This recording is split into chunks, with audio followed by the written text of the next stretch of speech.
আসসালামু আলাইকুম, আমি মাসুম আহমেদ কাউসার, পলিটেকনিক এডুকেশন কোচিং সেন্টারের পক্ষ থেকে। আজকে আমরা যে টপিকস নিয়ে কথা বলবো, বেসিক ইলেকট্রিসিটি অধ্যায় 3।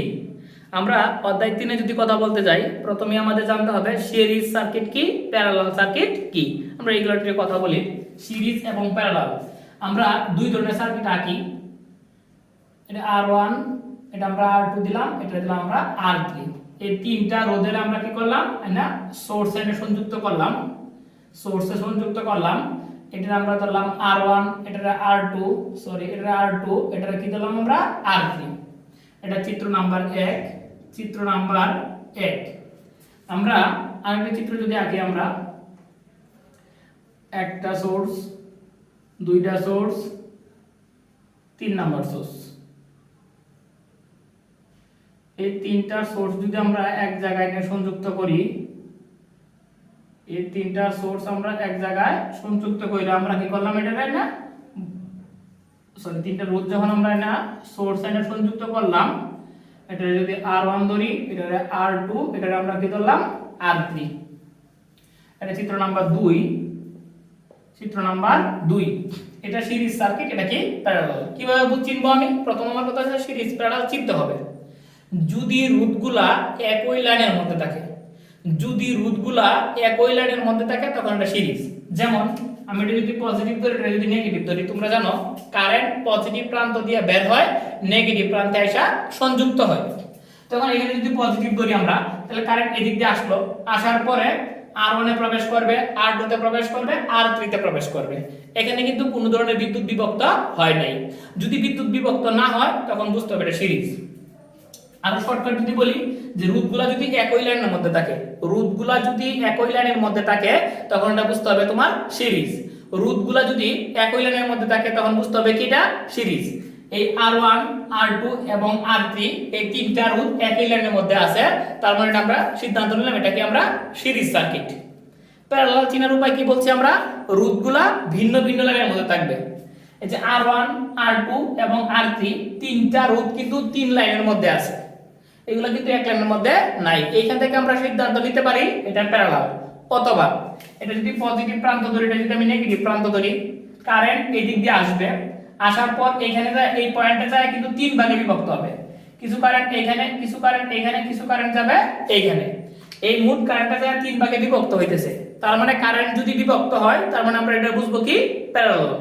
যে পয়েন্টে কারেন্ট বিভক্ত হবে সেই পয়েন্টেই প্যারালালের সৃষ্টি হবে। সিরিজ প্যারালাল যদি বোঝা আমাদের কমপ্লিট থাকে, তখন আমরা চেষ্টা করব এগুলা প্রমাণ করার জন্য। এই দুইটা প্রমাণ আমাদের জন্য খুবই ইম্পর্টেন্ট, সিরিজ এবং প্যারালালের ক্ষেত্রে। আমরা সিরিজ সার্কিটের প্রমাণটা প্রথমে করতে চেষ্টা করব। এটা R1, R2 রোধ R3। R1 এটা আমরা যেহেতু ক্যাপাসিটর দিয়ে করতেছি, তার মানে C1 দিব, এটা C1, C2, C3। এটা আমরা সোর্সের সাথে সংযুক্ত করলাম, আমরা সোর্সের সাথে আমরা সংযুক্ত করলাম।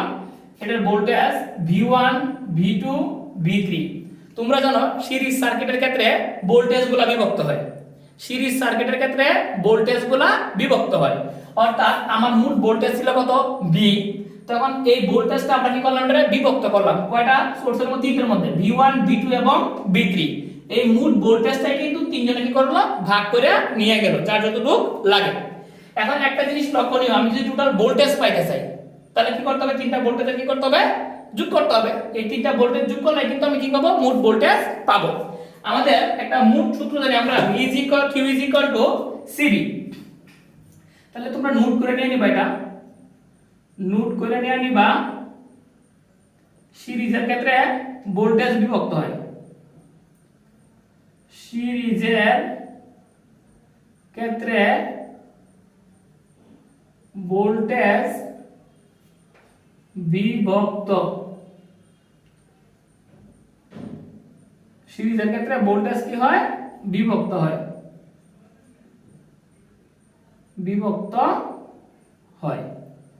এখন আমরা আর সূত্র Q CV, Q CV, এটা আমরা সূত্র জানি। এখন এখান থেকে কিন্তু লিখতেই পারি আমরা Q CV, তার মানে CV কি লিখতে পারি আমরা, Q বা আমি যদি ভি দরকার হয় V is equal to Q by C, Q by C এটা আমরা লিখতে পারি। আমরা যদি লিখতে চাই, আমরা যদি লিখতে পারি মোট ভোল্টেজ, আমরা কি জানি, আমরা সিরিজের ক্ষেত্রে ভোল্টেজগুলা বিভক্ত হয়, তার মানে মোট ভোল্টেজ যদি আমরা পাইতে চাই, মোট voltage V is equal two তিনটা ভোল্টেজের যোগফল, তার মানে কি V1 plus V2 plus V3। সেই ক্ষেত্রে V সমান সমান Q বাই C আমরা সূত্র জানি, তখন V ইজ ইকুয়াল টু কি লিখতে পারি, Q by C is equal to V1 সমান সমান Q by C1, V2 is equal to Q by C2 plus V সমান সমান কত, Q বাই C3। তুমি প্রশ্ন করতে পারো যে ভাই বা স্যার আমরা Q1 Q2 Q3 দিলাম না কেন? আমরা সিরিজ সার্কিটের ক্ষেত্রে কারেন্ট কি থাকে আমাদের বলছিলাম সমান থাকে, কারেন্ট কি থাকে সমান থাকে, তার জন্য কারেন্টের কোনো পরিবর্তন হয় না। তাহলে Q by C is equal to প্রত্যেকটা Q সমান প্রত্যেকটা চার্জ সমান, তখন আমি Q কমন নিলাম এখান থেকে, Q যখন কমন নিলাম 1 by C1 plus 1 by C2 plus 1 by C3, Q এর Q দ্বারা ভাগ করলে 1, Q এর Q দ্বারা ভাগ করলে 1, Q এর Q দ্বারা ভাগ করলে 1, উপরের Q উপরের এই পাশের Q এই পাশের Q কেটে দিলাম। যেহেতু আমরা সিরিজ সার্কিট প্রমাণ করতেছি, কোন সার্কিট প্রমাণ করতেছি, সিরিজ সার্কিট, তার মানে আমরা লিখলাম 1 by CS is equal to, আমরা যদি লসাগু করি C1 C2 C3 লসাগু C1 C2 এবং কি C3, C1 চলে গেল থাকলো কত হলো C2 C3 প্লাস C2 চলে গেল থাকলো কত হলো C1 C3 চলে গেল C1 C2। যদি প্রমাণ দুই ভাবে চাইতে পারে, যদি এরকম প্রমাণ চাইতে স্টপ, যদি CS এর প্রমাণ চায় তখন তুমি উল্টায় দিলা, এই পাশ উল্টায় দিলে 1 চলে আসবে নিচে, CS যাবে উপরে, এটা চলে যাবে উপরে, তখন কি থাকছে আমাদের, তখন থাকবে আমাদের C1 C2 C3 plus C1 C3 plus C1 C2, এটা প্রমাণিত। এখানে প্রমাণ দুই রকম চাইতে পারে, এইটা প্রমাণ চাইতে পারে, এই পর্যন্ত প্রমাণ চাইতে পারে, যে পর্যন্ত প্রমাণ চাবে তুমি সেই পর্যন্তই ডিভাইডারে। দেখো বুঝতে পারছো কিনা? যদি কোনো রকম প্রশ্ন থাকে আমাদের কিন্তু তুমি ইনবক্স করতে পারবা, ইনবক্স তোমার প্রশ্নটা বললেই আমরা সমাধান করে দিব। হ্যাঁ, এখানে কিন্তু প্রশ্ন করে ভাই বাংলা লিখতে হবে না কিছু, বাংলা তুমি তোমার মতো লিখলা, কি লিখলা যে কি C1 C2 এবং C3 অথবা V1 C1 C2 এবং C3 তিনটা কি আমাদের ক্যাপাসিটর সিরিজে সংযুক্ত এবং কি এদের সোর্স কি V ভোল্টেজ। অর্থাৎ তুমি যদি বই দেখো, বইয়ের মধ্যে বাংলাতে 2 লাইনে 1 লাইন লেখা আছে, তুমি চাইলে লিখতে পারো, এটা লিখলে বেটার হবে। আর প্রমাণটা এটা, আমরা প্রমাণটা আবার একটু রিপিট করি।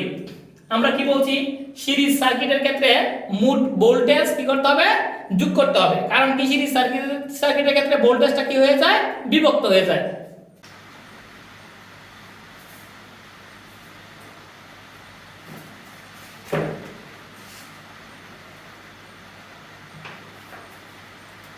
এই ছিল আমাদের সিরিজ সার্কিটের প্রমাণ। আমরা এখন করব প্যারালাল সার্কিটের প্রমাণ। আশাবাদী এই প্রমাণটা তোমরা বুঝতে পারছো। আমরা এখন যে প্রমাণটা করতে যাব এটা হচ্ছে কি প্যারালাল সার্কিটের ক্ষেত্রে। আমরা এখন করছিলাম সিরিজ সার্কিটের ক্ষেত্রে। তোমরা আমরা বলছি তোমরা যে প্যারালাল সার্কিট চিনার উপায় কি, কারেন্টগুলা রোধগুলা কি হবে, ভিন্ন ভিন্ন লাইনে থাকবে। আমরা যদি সার্কিট আঁকার চেষ্টা করি, একটা রোধ, 2 নাম্বার রোধ, 3 নাম্বার রোধ, এই তিনটা রোধ যখন একটা সোর্সে যুক্ত হবে, এই যে এই রোধগুলা কি হবে আমাদের আইসা সোর্সে যুক্ত হবে আইসা। এখন এটা আমরা যদি R1, এটা যদি R2, এটা যদি আমরা কি ধরি R3 ধরি, আমরা বলছিলাম কি তোমাদের মনে আছে যে আমরা বলছিলাম যে সিরিজ সার্কিটের ক্ষেত্রে কি সমান থাকে, কারেন্ট সমান থাকে, ভোল্টেজগুলা বিভক্ত হয়। আর প্যারালাল সার্কিটের ক্ষেত্রে ভোল্টেজ সমান থাকে, কারেন্টগুলা কি হয়, বিভক্ত হয়, কারেন্টগুলা কি হয়, বিভক্ত হয়। তাহলে আমরা নোট লিখে দিচ্ছি এখানে প্যারালাল এর ক্ষেত্রে, প্যারালালের ক্ষেত্রে ভোল্টেজ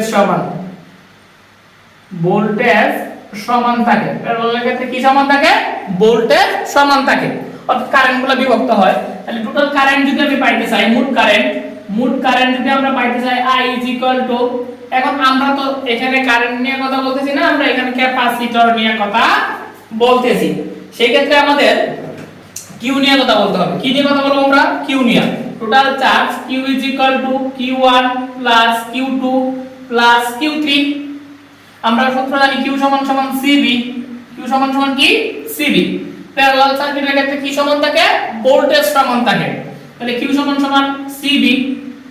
এখানে কিন্তু চার্জ এখানে কিন্তু কি সমান থাকে? ভোল্টেজ সমান থাকে। তার মানে cv q1 সমান সমান c1v plus c2v, sorry c2 right, c2v। Voltage সমান থাকে। কি সমান থাকে আমাদের ক্ষেত্রে? প্যারালাল সার্কিটের ক্ষেত্রে আমাদের সমান থাকবে কি? ভোল্টেজ সমান থাকবে। প্লাস কি হবে?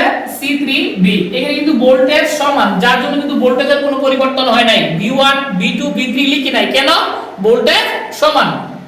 তার মানে cv ইজ ইকুয়াল টু, এখান থেকে যদি v কমন নিই আমি, তাহলে থাকছে আমাদের c1 plus c2 plus c3। v v কাটা, তখন cp, p কেন আমরা দিলাম? যেহেতু প্যারালাল নিয়ে কথা বলতেছি। cp is equal two c1 plus c2 plus c3। এটা কিন্তু প্যারালালের ক্ষেত্রে প্রমাণ। দুইটা জিনিস তোমার মনে রাখতে হবে। সিরিজ সার্কিটের ক্ষেত্রে কি সমান? সিরিজ সার্কিটের ক্ষেত্রে আমাদের কারেন্ট সমান। আর প্যারালাল সার্কিটের ক্ষেত্রে কি সমান? ভোল্টেজ সমান। এই দুইটা কথা যদি তুমি মনে রাখতে পারো, এই দুইটা প্রমাণ তুমি ইনশাআল্লাহ পারবা। আমরা 3 নাম্বার একটা প্রমাণ আছে হাফ সিভি স্কয়ার। আমাদের প্রমাণ থাকবে হাফ সিভি স্কয়ার। আশাবাদী তুমি চিত্র দিবা, কিছু বাংলা লিখলা, বাংলা লেখার পরে এই প্রমাণটা তোমার দিতে হবে। আশাবাদী এটা বুঝতে পারছো? এটা আমরা ক্লোজ করে দিলাম। এরপর আমরা প্রমাণ করাবো হাফ সিভি স্কয়ার। 3 নম্বর প্রমাণ ছিল আমাদের কি? Half CV square. Half CV স্কয়ারের প্রমাণ এটা খুবই ইম্পর্টেন্ট, এই ফাইনালের জন্য এটা খুবই ইম্পর্টেন্ট। চিত্র তুমি দিতে পারো না দিতে পারো, তোমার একটু বাংলা লেখা লিখতে হবে। তুমি লিখবা মনে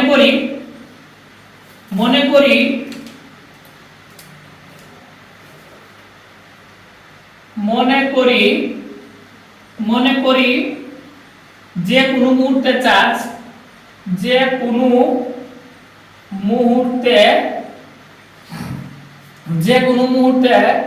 চার্জ কিউ এবং দুটি পটেনশিয়ালের মধ্যে পার্থক্য, এবং দুটি প্লেটের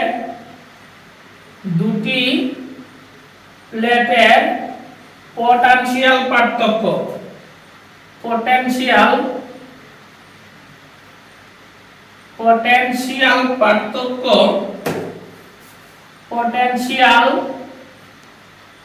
পার্থক্য ভি।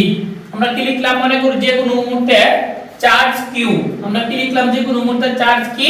কিউ থাকলো। কিউ যদি আমরা কিউ এবং দুটি প্লেটের পটেনশিয়াল পার্থক্য কত ধরলাম? আমরা ভি ধরলাম। তখন আমাদের সূত্র আসবে কি? আমরা জানি dw মানে w মানে কাজ। dw = b * dq, b * কি? dq, b * dq, dw সমান b * dq। আবার আমরা জানি কি? q সমান সমান cv, q = cv। আমরা জানি q সমান সমান cv, q cv। আবার dq সমান সমান dq সমান সমান cv dt, cdv। কেন cvd? দেখো আমরা q সমান সমান যদি cv হয়, q আমরা যদি ক্ষুদ্র করি, d মানে এটা ক্ষুদ্র, আমরা যদি ক্ষুদ্র করি তাহলে কি আয়তন কি হয়ে যাবে? এটা ক্ষুদ্র হয়ে যাবে। তখন আমরা যদি এর মান বসাই, আমরা তাহলে dw = v * dq এর মান কত? cdv। আমরা যদি এটা c কনস্ট্যান্টে যদি আমরা কিন্তু এটা শর্টকাট যদি কথা বলি, আমরা d কেন ইউজ করি? d ক্ষুদ্র ক্ষেত্রে ইউজ করি আমরা, এটা ক্ষুদ্র কাজ। আমরা যদি বৃহৎ কাজে রূপান্তর করতে যাই, কি কাজে রূপান্তর করব আমরা? বৃহৎ কাজে। আমরা যখন ক্ষুদ্র কাজ থেকে বৃহৎ কাজে রূপান্তর করি তখন আমাদের ইন্টিগ্রেশন ইউজ করতে হয়। কি ইউজ করতে হয় বলছি? ইন্টিগ্রেশন dw, ইন্টিগ্রেশন এখানে কনস্ট্যান্ট বের হয়ে চলে আসবে, ইন্টিগ্রেশন v dv। এখন কাজের আপার লিমিট কত? সর্বোচ্চ কাজ হইতে পারে w, সর্বনিম্ন কাজ হইতে পারে 0। সর্বোচ্চ কাজ হইতে পারে w, সর্বনিম্ন কাজ হইতে পারে 0। এখানে কার বৃদ্ধি, এখানে d মানে কি? ছোট আর ক্ষুদ্র বোঝায় এটা। আমরা এখানে অন্তরে বৃদ্ধি বা সংকোচন করব কারে ডি এর, তার মানে আপার লিমিট কি আর লোয়ার লিমিট তার কত 0। এখন দেখো আমরা বৃদ্ধি করতেছি কাকে আয়তনকে, কমাইতেছি কারে আয়তনকে, সুতরাং তার ইন্টিগ্রেশন হবে। সুতরাং কি আপার লিমিট ভি তার সর্বোচ্চ আমরা আয়তন ভি করতে পারবো, সর্বনিম্ন আয়তন তার কত থাকবে 0 থাকবে। আমরা সূত্র জানি একটা, integration of 1 dx is equal to x, integration of 1 dx is equal to x, তার মানে ইন্টিগ্রেশন অফ 1 dw সমান সমান আমাদের হবে w, upper limit w, lower limit 0।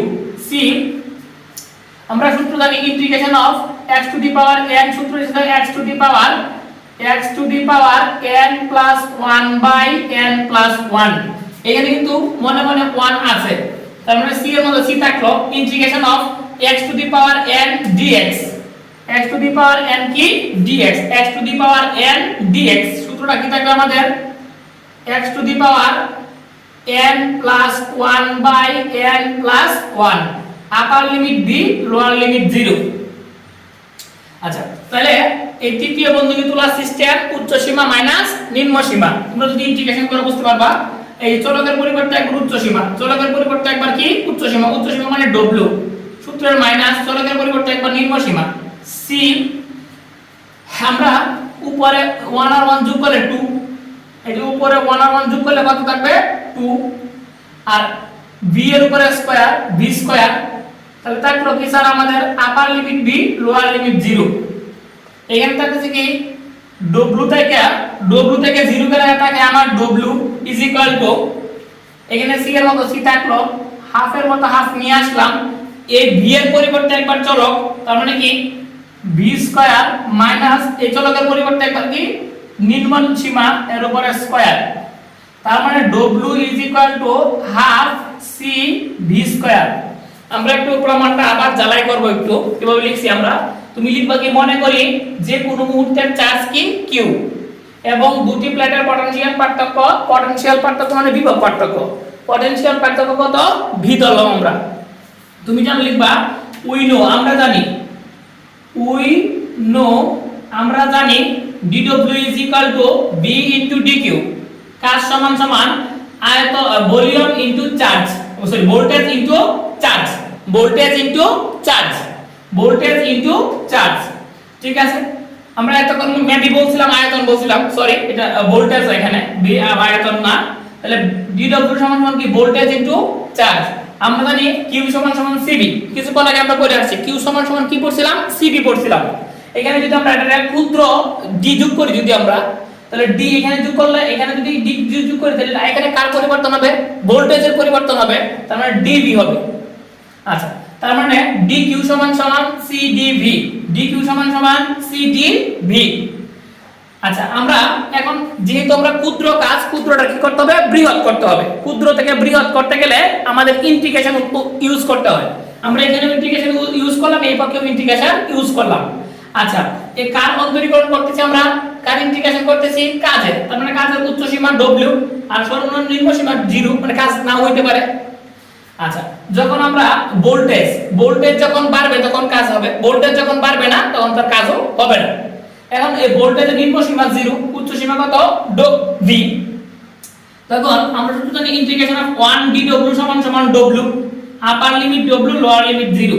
c এর মতো c থাকলো integration of x to the power n, সূত্রটা x to the power n plus 1 by n plus 1, upper limit b, lower limit 0।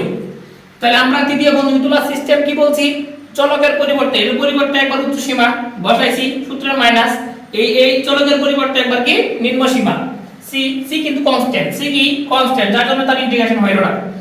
আচ্ছা এক আর এক যোগ করলে 2, এক আর এক যোগ করলে 2, তাহলে এই আমি হাফ কিন্তু বের করে নিয়ে আসতে পারি, কারণ তার কোনো ইন্টিগ্রেশন নাই।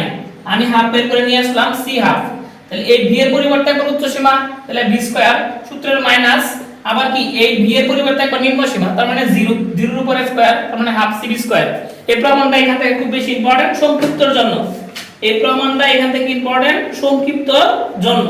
তোমরা এগুলা ইনশাআল্লাহ পড়বা, আশাবাদী এখান থেকে এগুলা প্রকরণ পড়বে। আর এখান থেকে তোমার সব দেওয়া থাকবে, এখান থেকে তিনটা ম্যাথ করবা তোমরা, তিনটা ম্যাথ ইনশাআল্লাহ তোমরা দেখলেই পারবা। হাফ সিরিজ স্কয়ার দিয়ে একটা অঙ্ক থাকবে, সিরিজ প্যারালাল দিয়ে একটা অঙ্ক থাকবে। এই অধ্যায়ে এই ছিল আমাদের আলোচ্য বিষয়। আমরা নেক্সট চতুর্থ অধ্যায়ে আমরা পরবর্তী ইনশাআল্লাহ দেখা হবে। ভালো থাকবা, সুস্থ থাকবা, আল্লাহ হাফেজ।